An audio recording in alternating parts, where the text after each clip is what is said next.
Hello મિત્રો, જય શ્રી રામ બધા મિત્રોને. તો આપણી યુટ્યુબ ચેનલમાં તમારું હાર્દિક સ્વાગત છે. તો હું એવી આશા રાખું છું કે તમે બધા કુશળ મંગળ જ હશો અને આપણે વિડીયો જોતા હોય કુશળ મંગળ જ હોય. તો આપણે તો ઘણા દિવસ પછી આજે વ્લોગ ચાલુ કર્યા છે, પાછા આપણે વચ્ચે બંધ કરી દીધા હતા. તો હવે આપણે વ્લોગને કન્ટિન્યુ રાખશું, તો આપણે તમે બધા સપોર્ટ કરતા રહેજો. તો અત્યારે આપણે જવાનું છે ટ્રેક્ટર લઈ અને વાડીએ જવાનું છે. તો અહીંયા આપણું ટ્રેક્ટર પડેલું છે, તો આપણે બસ આ પાવડો જોડી અને હવે આપણે નીકળીએ વાડી તરફ.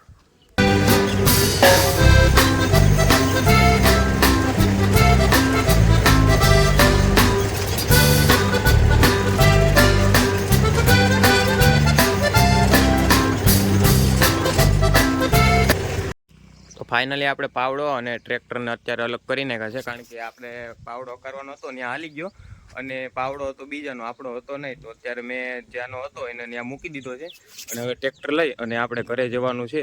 તો અત્યારે લગી આપણે યુટ્યુબના વિડીયો આવતા નહોતા, પણ હવે આપણે મૂકવાનું ચાલુ કરવાનું છે. તો આપણે બધા સપોર્ટ કરતા રહેજો અને લાઈક શેર અને સબસ્ક્રાઈબ કરતા રહેજો. તો બસ હવે આપણે ટ્રેક્ટર લઈ અને ઘરે નીકળીએ. આપણે હવે થોડીક વાર દુકાને બેસવાનું છે. તો આપણી ભાઈ માનવભાઈ આપણી હામાં આવ્યા છે. કેમ છે માનવ? તો વાંધો નહીં. તો આ આપણી દુકાન છે, તમે તો પહેલી વાર જોઈ છે, કારણ કે અત્યાર લગી મેં યુટ્યુબમાં આ દુકાન બતાવેલી નથી અને હમણાં જ બનાવેલી છે, એટલે તમે આ દુકાન પહેલી વાર જોઈ છે. તો આપણે થોડીક વાર દુકાને બેસીએ, ઘરાક આવે ત્યાં લગી, પછી તડકો થાય થોડીક વાર, પછી આપણે મહુવા જવાનું છે. તો આપણે બહાર જોઈએ ને. તો જો આ ભાઈ કેરીયું વેચે છે. હું ભાઈ વેચો છગન દાદા?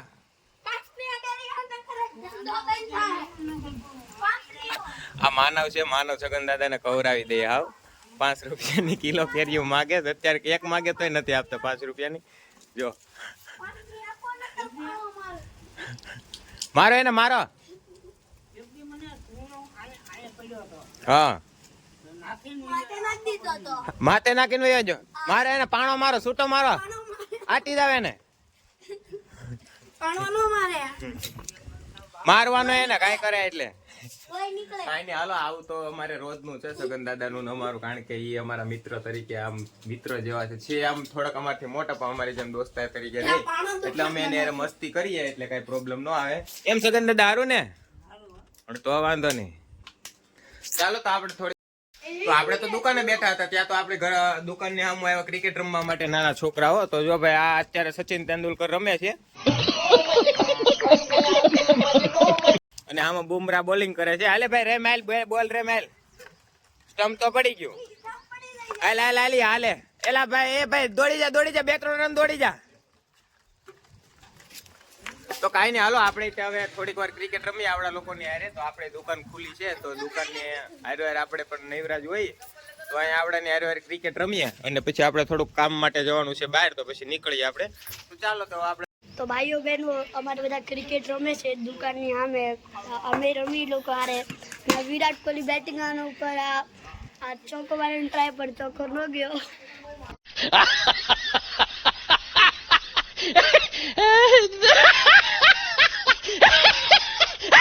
આપણે હેલ્મેટ લઈ લીધું છે અને હવે આપણે મહુવા તરફ નીકળવાનું છે. તો આપણે 2 વ્હીલ અહીંયા પડેલી છે અને હવે આપણે નીકળીએ મહુવા બાજુ, કારણ કે આપણે વચ્ચે એક પાછું ટ્રેક્ટર જતું હતું, તેમાં લારીમાં પંચર પીડ્યું, તો અત્યારે વહેલા નીકળવું પડે એમ છે. તો બસ આપણે હવે હેલ્મેટ પહેરી લઈએ અને નીકળીએ, કારણ કે અત્યારે તો મહુવા તરફ જવાનો રસ્તો પણ ખરાબ છે, તો એટલા માટે આપણે પહેરવું પડે એમ છે. તો પહેરી લઈએ અને નીકળીએ.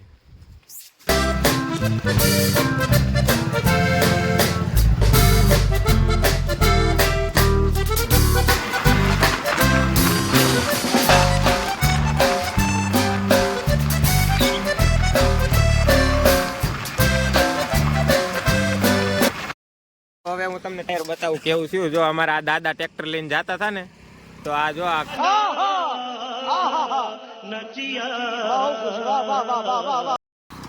ટાયર ના તો ગાભા કાઢીને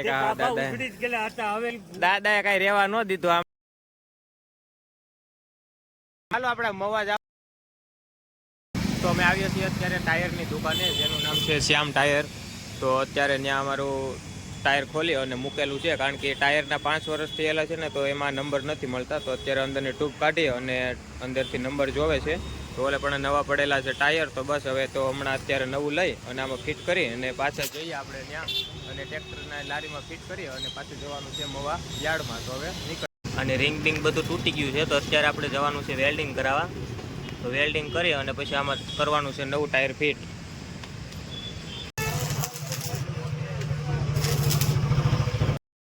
આ લારીમાં ચડાવી દીધું છે.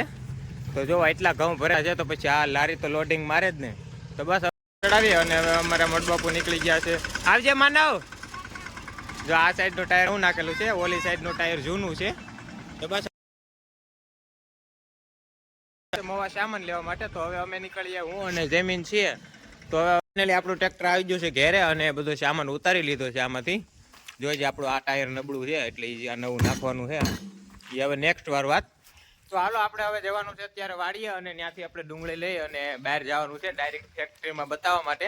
તો અત્યારે જઈએ વાડીએ હું અને માનવ શું કેવું તારે કેવો ભાવ આવશે? આ માનવના માસીની ફેક્ટરી છે તો ત્યાં જવાનું છે અને માસી કઈ ભાવ આપે તો હાલો અત્યારે અને ત્યાંથી થેલો લઈ આવી ડુંગળીનો, કારણ કે ત્યાં બતાવવા માટે તો કંઈક જોઈએ. તો મળીએ.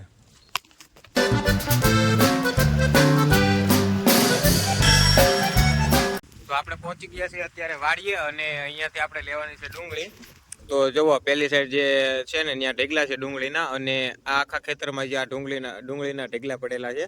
તો આપણે ગમે એક ઢેગલામાંથી આપણે અડધી થેલી ડુંગળી લઈ જવાની છે અને ત્યાં જઈને લઈ જવાની છે. તો હાલો આપણે અત્યારે થેલી લઈ અને એમાં ભરી લઈએ. આપણે જતા હતા અત્યારે ડુંગળી બતાવવા માટે. તો અત્યારે અમે ફેક્ટરીની નામ પણ ભૂલી ગયા અને ક્યાં આવી એ ભૂલી ગયા. નામ તો અમે પૂછી લીધું પાછું શું હતું એ, પણ ક્યાં આવી પાછા ભૂલી ગયા. ફેક્ટરીથી આગળ નીકળી ગયા પછી ફોન કર્યો કઈ જગ્યાએ આવી. તો અત્યારે જવાનું છે અમારે પેલી બાજુ આવેલી છે સંત ફૂડ કરીને એની અંદર. તો હવે ત્યાં જઈએ અને ત્યાં ભાવ પૂછી લઈએ શું આપે શું નહીં એમ. તો પહોંચી ગયા છીએ અત્યારે અમે સંત ફૂડની અંદર. તો જો આખી છે ફેક્ટરી, સંત ફૂડ નામ છે અને અહીંયા છે એની ઓફિસ. તો અત્યારે અમારા ઓફિસની અંદર એક વિજયભાઈ નામ કરીને છે એક ભાઈ, એને બતાવવાની છે. તો બતાવી દઈએ અને હવે કહીએ શું ભાવ છે શું નહીં. જો આપણી આવી ડુંગળી છે. ડુંગળી બતાવતા તો મને થોડીક શરમ આવે, કારણ કે મોટી નાની બધી ભેગી છે. જો આવી ડુંગળી છે આપણી. હવે જે ભાવ આપે એ આપણને ચાલો બતાવી દઈએ અને પછી તમને ભાવ કહું શું આપે એ. ઓલી કંપનીમાં ગયા હતા ને, ઓલી ફેક્ટરીમાં જ્યાં ડુંગળી બતાવવા માટે. તો ત્યાં તો અત્યારે એ લોકોએ ના પાડી દીધી કે આવી ડુંગળી અમે લોકો રાખતા નથી, કે મોટી મોટી ડુંગળી હોય તો રાખો. તો ભાઈ મોટી તો અમારી પાસે છે નહીં, તો અમે લોકોએ ના પાડી દીધી. તો અત્યારે પાછા આવ્યા છીએ અમે અત્યારે બીજી કંપનીમાં, જેનું અત્યારે નામ તો ખબર નથી, પણ અત્યારે આગળ જઈ અને અંદર પૂછ લઈએ હું કહે હું નહીં એમ. આ અમારા ઘરથી થોડીક નજીક જ આવેલી છે. તો ત્યાં જઈ અને હવે એને પૂછીએ હવે આ લોકો શું ભાવ કહે એમ. તો આપણે આવી ગયા છીએ અત્યારે ફેક્ટરીની અંદર અને હવે સેટ ભાવતાલ નક્કી કરે છે શું આપે એ આપણને. અહીંયા આપણને તો આ કંપનીમાં તો હાવ રિજેક્ટ જ કરી દીધા. એ કે લોકો કહે અમારી પાસે અત્યારે સ્ટોક થઈ ગયો છે તો અત્યારે અમે ડુંગળી રાખતા નથી. તો હવે આપણે પાછા આ ડુંગળી લઈ અને હવે નીકળીએ આપણે ઘર બાજુ. હવે ક્યાંય જવું નથી, આપણે કાલ સવારે કરશું હેડ ભેગી નહીં ને, તો ત્યાં કંઈક વેચાઈ જાય, જે ભાવ આવવો હોય એ આવે. તો હવે આપણે ઘરે પહોંચી ગયા છીએ અને બસ હવે આપણા બ્લોગને અહીંયા પૂર્ણાહુતિ આપીએ. તો બસ આપણી ચેનલને લાઈક શેર અને સબસ્ક્રાઈબ કરી દેજો. તો મળીએ હવે નેક્સ્ટ બ્લોગમાં.